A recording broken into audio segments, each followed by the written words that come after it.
अस्सलाम वालेकुम। तीसरा लेक्चर है हमारा आज। इससे पहले हमने 2 लेक्चर किए हुए हैं, अ, जिसमें हमने पेडागॉजी के बारे में पढ़ा है और साथ की एजुकेशन और इसके टाइप्स के बारे में पढ़ा है। तो आज हमारा तीसरा लेक्चर है। इसके साथ ही हमारे यूट्यूब चैनल पे इन्हीं चैप्टर पे एमसीक्यू सॉल्व हुए हुए हैं, जिसका दूसरा प्लेलिस्ट है, वहाँ पे भी आप जाके देख सकते हैं। पहले इस टॉपिक्स को समझे, फिर सॉल्व एमसीक्यूज़ को देखें। इंशाल्लाह आपको बहुत अच्छी तरह से पेडागॉजी की समझ आ जाएगी। तो बढ़ते हैं अपनी टॉपिक की तरफ। एजुकेशनल साइकोलॉजी है। एजुकेशनल साइकोलॉजी में हमारे साथ टोटल 8 चैप्टर्स है, सॉरी 8 यूनिट है। चैप्टर एजुकेशनल साइकोलॉजी है, उसमें हमारे साथ 8 यूनिट है। जो हमारे साथ ये यूनिट 1 है, जहाँ पे हमने साइकोलॉजी और एजुकेशनल साइकोलॉजी का इंट्रोडक्शन पढ़ना है। तो वक्त ज़ाया किए हुए बगैर बढ़ते हैं, साइकोलॉजी के बारे में पढ़ते हैं कि जनरल साइकोलॉजी का मतलब क्या है, व्हाट इज साइकोलॉजी मीन्स। फिर एजुकेशनल साइकोलॉजी के बारे में हम पढ़ेंगे। तो ये हमारा लेक्चर यहाँ पे एंड हो जाएगा। तो बढ़ते हैं। अगर हम डेफिनेशन ऑफ साइकोलॉजी देखें या कंसेप्ट ऑफ साइकोलॉजी देखें, तो साइकोलॉजी जो है ये टाइम के साथ इवोल्यूशन इसमें आती गई, चेंजेस इसमें आते गए। उसके कंसेप्ट के बारे में उसकी तरफ जो अप्रोचेस थी, क्योंकि वो पहले कहते थे, पहले इसको फिलोसॉफिकल इंक्वायरी के तौर पर लेते थे, जिसको फिलोसॉफिकल इंक्वायरी ऑफ सोल उसको कहते थे। फिर वो scientific study of behaviour and mental process की तरफ उसकी इवोल्यूशन होती गई। जिस तरह मैं आपको एक एग्जांपल से ये बात बताना चाहूँगा, कि पहले हम कहते थे कि अर्थ इज अ सेंटर, अर्थ हमारे सेंटर पे मौजूद है और सूरज इसके इर्द-गिर्द घूमती है। लेकिन साइंस में एडवांसमेंट आने के बाद हमको पता चला कि सन जो है वो सेंटर पे है और दूसरे प्लेनेट इंक्लूडिंग अर्थ उसके इर्द-गिर्द घूमती है। तो इसी तरह साइकोलॉजी के साथ भी हुआ है। तो अभी देखते हैं कि इसका हिस्टोरिकल डेवलपमेंट कैसे हुआ। अगर हम एंशिएंट टाइम्स देखें, जो ग्रीक का टाइम था, प्लेटो, एरिस्टोटल और सोक्रेटिस के टाइम थे, तो वो साइकोलॉजी को लेते थे as a study of the soul. ये फिलोसॉफिकल अप्रोच था उन लोगों का, क्योंकि फिलोसॉफिकल जो चीज़ें हैं वो फिलॉसफी जो है वो मेटाफिजिकल थिंग्स के बारे में है। वो ऐसी चीज़ें जो बियॉन्ड द फिजिकल एग्जिस्टेंस है। देखो हमारे साथ सोल है, सोल का कंसेप्ट है, हमारी रिलीजन में मौजूद है। लेकिन सोल कोई ऐसी फिजिकल चीज़ नहीं है जिसको आप टच कर सको, जिसको आप किसी को शो कर सको। तो एंशिएंट टाइम्स में ये कहते थे कि फिलॉसफी जो साइकोलॉजी जो है ये स्टडी ऑफ द सोल है, जिसके की कंट्रीब्यूटर्स इस टाइम के कौन थे? प्लेटो था, एरिस्टोटल था, सोक्रेटिस था। फिर हमारे साथ अर्ली मॉडर्न पीरियड आया, यानी ग्रीक का जो पीरियड था वो क्लासिकल था। क्लासिकल से थोड़ा आगे वो कह रहे थे कि science of the mind, psychology जो है वो साइंस ऑफ द माइंड है। पहले आप माइंड और ब्रेन में डिफरेंस मालूम कर लो। ब्रेन जो होता है हमारे कुपड़ी चुपड़ी के अंदर जो मांस पड़ा हुआ है, इसको ब्रेन कहते हैं। ब्रेन जो प्रोसेस करता है इसको माइंड कहते हैं। तो वो कहते हैं कि साइकोलॉजी जो है वो साइंस ऑफ द माइंड है। उस टाइम के जो कंट्रीब्यूटर थे इस कंसेप्ट के, तो रेने डिस्कार्टिस जो है डिविलिज्म का कंसेप्ट उसने दिया, जॉन लॉक है उसने एम्पिरिसिज्म का कंसेप्ट दिया। तो ये कंसेप्ट उन लोगों ने दी है, लेकिन यहाँ पे हम इसको नहीं पढ़ेंगे क्योंकि साइकोलॉजी हमारा टॉपिक नहीं है। हमारा टॉपिक तो पेडागॉजी है, एजुकेशन के हवाले से। तो हम डिटेल में एजुकेशन साइकोलॉजी को पढ़ेंगे, ठीक है। अच्छा, 19th सेंचुरी में जो है वो कहने लगे, उस टाइम के जो साइकोलॉजिस्ट थे, उस टाइम के फिलोसोफर्स थे, उसने कहा ये साइंस ऑफ कॉन्शियस एक्सपीरियंस है। कॉन्शियस एक्सपीरियंस में जब आप होश व हवास में हो, जब आपको पता चलता है, जब आप बेहोश हो जाते हो, तो उसको अनकॉन्शियस कहा जाता है। तो वो कहते हैं कि साइकोलॉजी जो है ये science of unconscious conscious experience है। यानी आप होश व हवास में जो एक्सपीरियंस करते हो जिंदगी में, तो उसके बारे में पढ़ना है, उसके बारे में इंक्वायरी करना है। उसका जो साइंस है, उसका जो स्टडी है, उसको साइकोलॉजी कहता है। इसका जो है जी.बी. वाटसन था, जो कि कंट्रीब्यूटर था, उसने बिहेवियरिज्म की कंसेप्ट दी थी। ये बिहेवियरिज्म हम आगे पढ़ेंगे इंशाल्लाह। फिर हमारे साथ 20 सॉरी उसका कॉन्शियस एक्सपीरियंस वाला 19th सेंचुरी का जो था वो विलियम ओनडेट था। उसने स्ट्रक्चरलिज्म का कंसेप्ट दिया। फिर 20th सेंचुरी में कहा, उसने कहा स्टडी साइंस ऑफ बिहेवियर है कि इंसान जो बिहेव करता है, ख्वाह वो होश हवास में करता है, ख्वाह वो बेहोश होके करता हो, लेकिन वो जो बिहेव करता है, जो उसका जो बिहेवियर है, उसके बारे में साइकोलॉजी स्टडी करता है। उसका जो कि कंट्रीब्यूटर था जी.बी. वाटसन था, उसने बिहेवियरिज्म का जो थ्योरी था उसने दिया। तो ये बिहेवियरिज्म हम आगे पढ़ेंगे। अच्छा, मॉडर्न एरा जो है उसने कहा science of behaviour and mental process. उसने कहा मेंटल प्रोसेस के साथ साथ उस इसकी वजह से जो बिहेवियर बंदा करता है, कि फॉर एग्जांपल बंदा जो बिहेव करता है, उसके थ्रू हमने मालूम करना है कि उसके मेंटल प्रोसेस कैसे चल रहा है।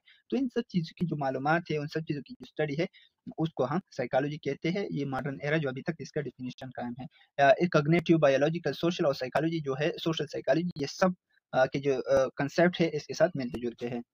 अच्छा, विलियम ओनडेट जो था 1832 टू 1920, इसकी 1832 में पैदा हुआ था, 1920 में उसकी वफात हुई थी। उसने फर्स्ट साइकोलॉजिकल लेबोरेटरी 1879 ईस्वी में at the university of Leipzig Germany में उसने कायम की थी। रोडल्फ गोकेल्च जो था वो उसने टर्म साइकोलॉजी अपनी एक पब्लिकेशन थी, जिसमें उसने साइकोलॉजी की टर्म यूज की थी 1590 एडी में। ओके, तो major school of thought psychology में कौन मेजर स्कूल ऑफ थॉट है? Major school of thought means approaches. Approaches मैं आपको इस तरह समझाऊँ। एक बात है जिसके जिसके जिसके लिए आपका कंसेप्ट कुछ और है, मेरा कुछ और है। लेट्स सपोज तरावी है। एक तरावी का कंसेप्ट मैं आपको देता हूँ। बाज़ उलमा कहते हैं, बाज़ फ़िक़्ह वाले कहते हैं कि 20 है, बाज़ कहते हैं 8 है, बाज़ कहते हैं 12 है और बाज़ कहते हैं बिल्कुल है भी नहीं। तो ये स्कूल ऑफ थॉट्स है, मुख्तलिफ स्कूल ऑफ थॉट्स है। उस स्कूल ऑफ थॉट्स का जो स्कूल ऑफ थॉट देते हैं उसके पीछे उसके साथ कोई लॉजिक होता है। उसके लिए वो कुछ चीज़ें बैकवर्ड में रखते हैं, उसके बाद उसको उसका स्कूल ऑफ थॉट लेके आते हैं। तो इस तरह साइकोलॉजी में भी मुख्तलिफ स्कूल ऑफ थॉट है। जो स्कूल ऑफ थॉट है अ अ, वो different perspective on behaviour and mental process देते हैं। साइकोलॉजी के जो स्कूल ऑफ थॉट है वो डिफरेंट पर्सपेक्टिव देते हैं, उसका अपना-अपना पर्सपेक्टिव है।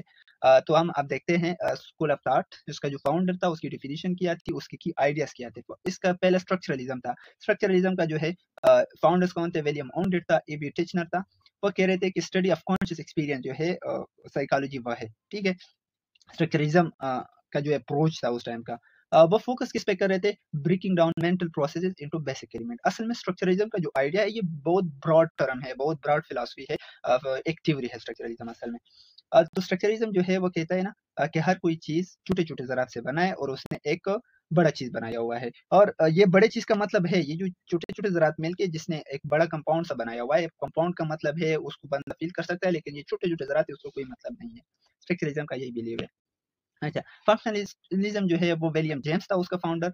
वो कह रहे थे कि study of how mental process help adaptation की कि इंसान जो एडाप्टेशन करता है माहौल के साथ, बंदों के साथ, बहुत सी चीज़ों के साथ जब वो एडाप्टेशन करता है तो मेंटल प्रोसेस उसका है वो उसको कैसे हेल्प देता है, वो मेंटल प्रोसेस के बारे में स्टडी है उसके बारे में। क्योंकि हम रोज़मर्रा की ज़िंदगी में बहुत से एडाप्टेशन करते हैं, कभी नए बंदे से मिलता है, कभी-कभार अपने ही जो बंदे हैं वो बहुत नए बिहेवियर करते हैं, तो हम इसको किस तरह बर्दाश्त करते हैं, किस तरह इसके साथ एडाप्टेशन करते हैं, ये सब वो कह रहे हैं फंक्शनलिज़्म वाले कह रहे हैं कि इसकी स्टडी है साइकोलॉजी। ये जो है वो किस चीज़ पे देखते हैं? Look at the purpose of consciousness rather than structure. Structuralism उसके स्ट्रक्चर को देखते थे, ये उसके पर्पस को देखते हैं कि ये कॉन्शियसनेस का जो पर्पस है कि क्यों ये बंदा इस तरह के कॉन्शियस में है, इस तरह के हालत में है, उसको देखता है फंक्शनलिज्म। बिहेवियरिज्म है, जीबी वाटसन है और इसके साथ बीएफ स्किनर है। वो कह रहे हैं कि psychology is a study of observable behaviour. वो बिहेवियर जो बंदा ऑब्जर्व कर सके उसका नाम है साइकोलॉजी। वो कह रहा है कि psychology should be objective and study behaviour not consciousness. वो कह रहा है कि साइकोलॉजी को ऑब्जेक्टिविटी होनी चाहिए उसमें और उसको बिहेवियर की स्टडी करनी चाहिए, कॉन्शियसनेस को नहीं करनी चाहिए। क्योंकि कॉन्शियसनेस ऐसी चीज़ है कि जिसको मालूम करना बहुत सब्जेक्टिविटी है। अगर किसी बंदे को कुछ वह है मसले मसाइल है तो वो उसकी सब्जेक्टिव मैटर है, वो इसको बयान ही नहीं कर सकता। अगर वो कि बहुत सी चीज़ें कि वो बयान करना ही नहीं चाहता। तो वो कह रहा है कि साइकोलॉजी को उसकी बिहेवियर के थ्रू उसको मालूम करना चाहिए, ना कि उससे पूछे कि ये क्या है, क्या नहीं है। ये साइको एनालिसिस में हम फिर पढ़ेंगे। आगे जो हमारा लेक्चर है वो साइको एनालिसिस पे है। अच्छा, साइको एनालिसिस डिग्री है, इसका सेगमेंट फ्रॉड था, study of the unconscious mind उसने की है। वो कह रहे साइकोलॉजी जो है अनकॉन्शियस माइंड की स्टडी है।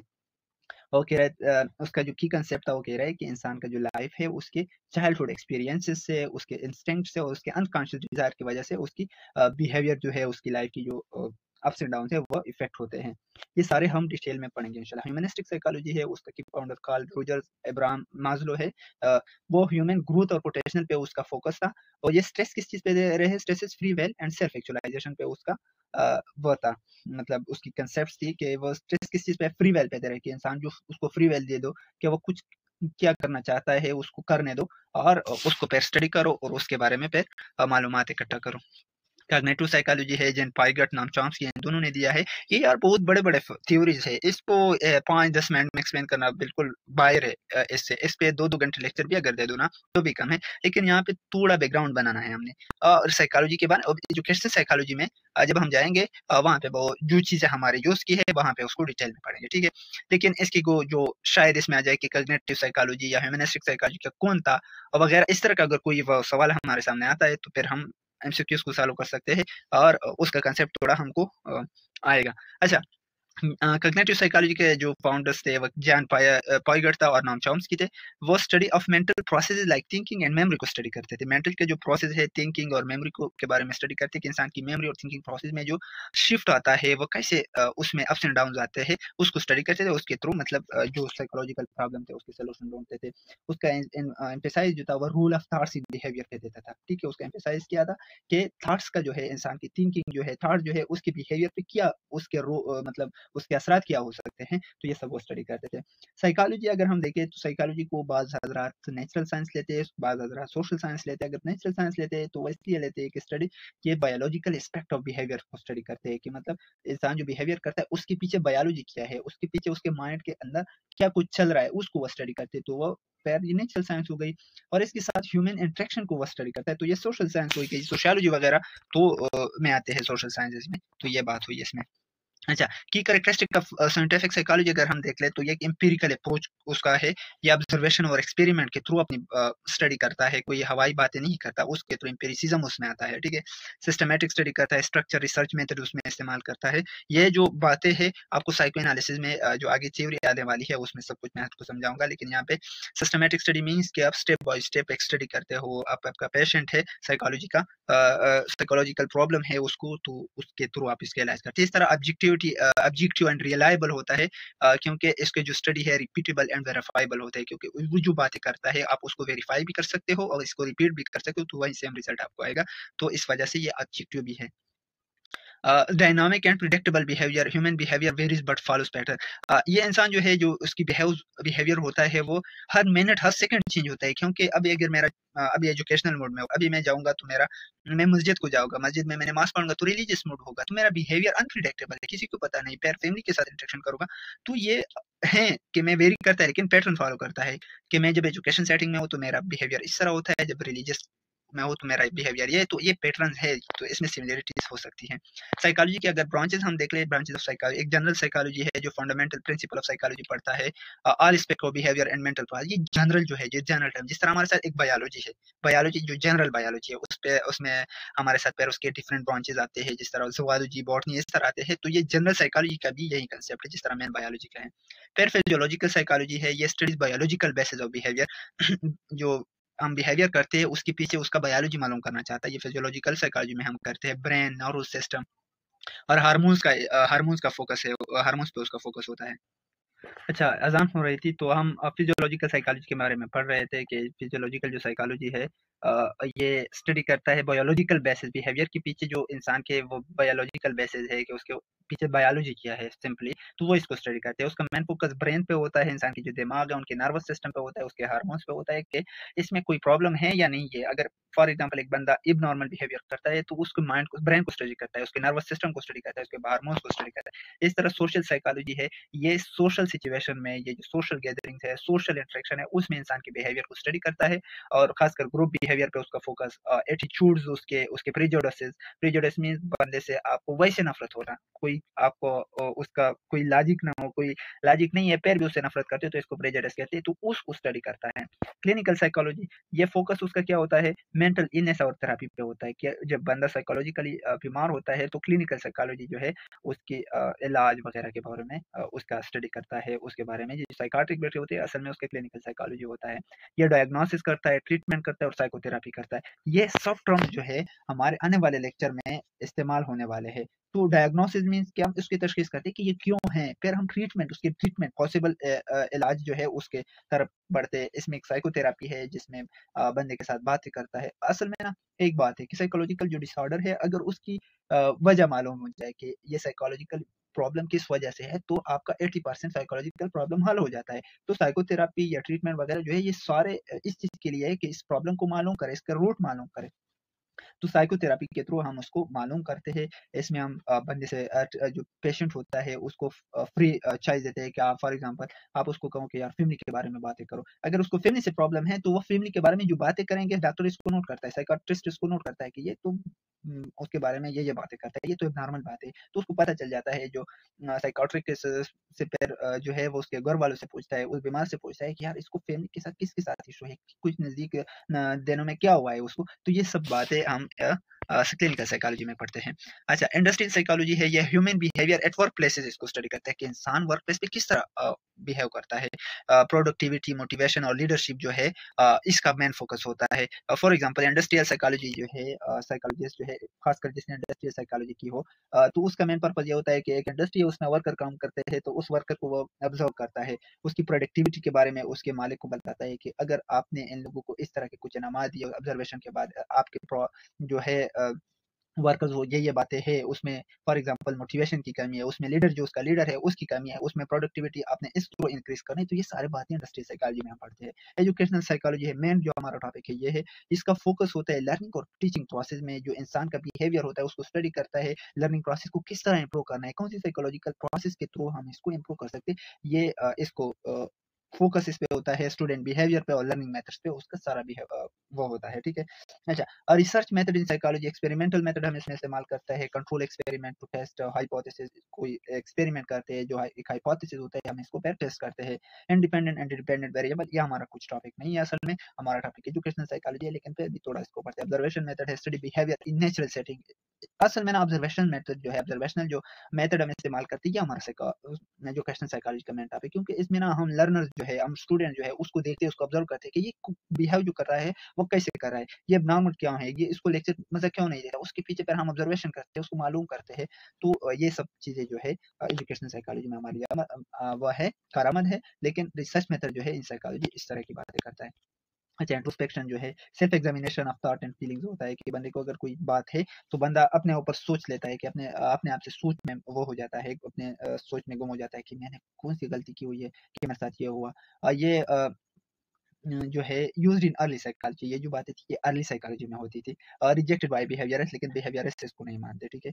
ये इंट्रोस्पेक्शन का जो है सर्वे मेथड होता है, uses questionnaire and interview to collect data. इसमें ना हम एक जनरल एक बिहेवियर है, अगर फॉर एग्जांपल हम मालूम करते हैं कि बंदा स्मोकिंग क्यों करता है, साइकोलॉजिस्ट इसके बारे में करता है, तो इसके थ्रू ये जो सारे है उससे क्वेश्चनियर उसमें डिस्ट्रीब्यूट करते हैं, जो क्वेश्चनियर होते हैं, जिसमें बहुत से क्वेश्चन कि यार आपको मसला क्या होता है कि आपने पहले स्मोकिंग स्टार्ट किया, अब आपको क्या लग रहा है कि आप स्मोकिंग करें, आप क्यों इसको छोड़ नहीं सकते, तो ये सारी चीजें हैं साइकोलॉजिकल। फिर वो जनरल स्टेटमेंट देते हैं कि ये जो स्मोकिंग लोग करते हैं इस वजह से करते हैं, इसकी वजह से फिर सोल्यूशन निकलाते हैं, तो ये सब चीजें सर्व मेथड इसमें इस्तेमाल। क्लिनिकल मेथड है, studying individual with mental disorder, इसका मेन फोकस है कि जिसको मेंटल डिसऑर्डर हो उसको स्टडी करते हैं, और क्लिनिकल साइकोलॉजिस्ट जो है इसको इस्तेमाल करते हैं, जिसमें हमारे साथ साइकोथेरेपी वाली बातें होती है, लेकिन वो सिगमंड फ्रॉइड की जो साइको एनालिसिस थ्योरी है उसमें हम पढ़ेंगे।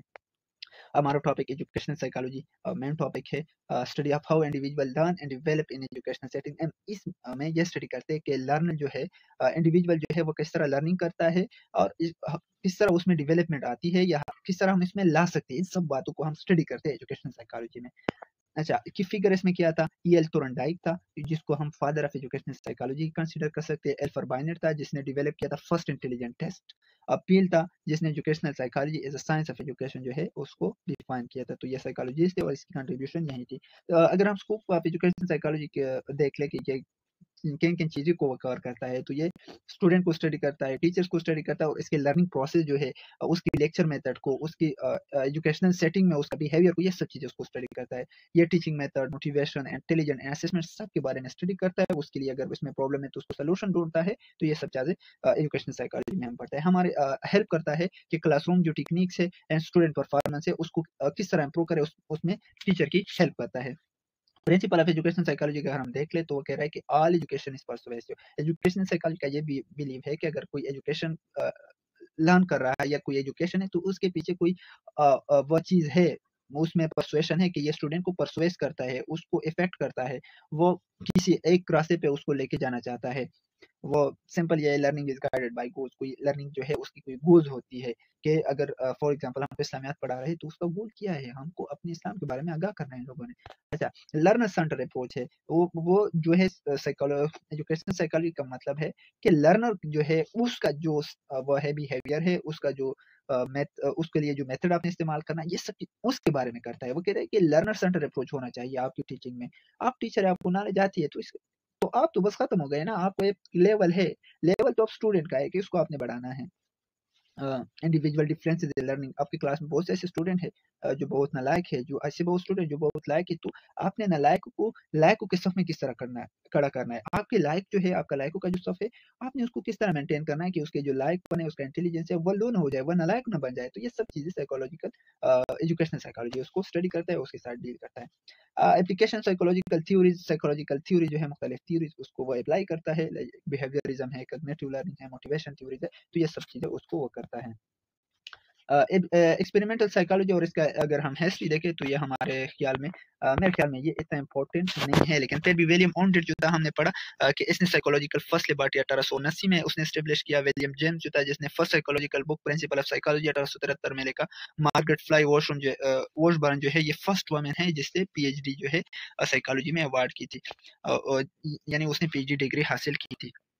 अच्छा, की कंसेप्ट है साइकोलॉजी में, जो हम की कंसेप्ट है जिस तरह बिहेवियर, कॉन्शियसनेस, माइंड, सोल, इसके बारे में पढ़ते हैं। बिहेवियर जो होता है जो ऑब्जर्वेबल एक्शन है, ऐसे एक्शन जिसको हम अगर कर ले और कोई इसको ऑब्जर्व कर सके तो उसको हम बिहेवियर कहते हैं। कॉन्शियसनेस जो होता है जो अवेयरनेस है of internal and external stimuli. अगर बंदे को एक्सटर्नल स्टिमुली कोई इसके एनवायरनमेंट में इंटरनल एनवायरनमेंट हो या एक्सटर्नल एनवायरनमेंट हो उसका उसमें कोई चेंज आता है तो उसको फौरन पता चल जाए। फॉर एग्जाम्पल बाहर के एनवायरनमेंट में सर्दी महसूस होने लगी तो बंदे को पता चल जाए। अगर अंदर से कोई पेन आने लगे तो उसका भी पता चले, तो इट मींस कि बंदा होश हवास में है, कॉन्शियसनेस में। माइंड जो है ये cognitive faculties including perception, thinking and memory, ये सारी चीजें जो है जो माइंड का जो ब्रेन का प्रोडक्ट है, जो ब्रेन प्रोसेस करता है, लाइक परसेप्शन, किसी चीज को परसीव करना, थिंकिंग, मेमोरी, ये सब चीजें उसमें आते हैं। सोल जो है फिलोसॉफिकल कंसेप्ट है, ये रेफर करता है इमैटेरियल एसेंस को, यानी ये फिलोसॉफिकल कंसेप्ट है और इसका कोई मटेरियल प्रेजेंस नहीं है बल्कि इमैटेरियल है, मेटाफिजिकल थिंग है। तो ये बातें हैं। कंक्लूजन, ये हिस्टोरिकल डेवलपमेंट हमने देखी, मेजर स्कूल ऑफ थॉट हमने देखे, ब्रांचेस ऑफ साइकोलॉजी हमने देखे, रिसर्च मेथोडोलॉजी देखे, एजुकेशनल साइकोलॉजी और इसका सिग्निफिकेंस हमने देखा। उम्मीद है आपको समझ आई होगी, लेकिन ये इंट्रोडक्शन, इसके आगे हम साइकोएनालिटिक थ्योरी बहुत है, बहुत इंटरेस्टिंग भी है और बहुत कंफ्यूजिंग भी है। अभी से बता रहा हूँ। चौथा लेक्चर हमारा इसी पे होगा। Thank you, Allah Hafiz.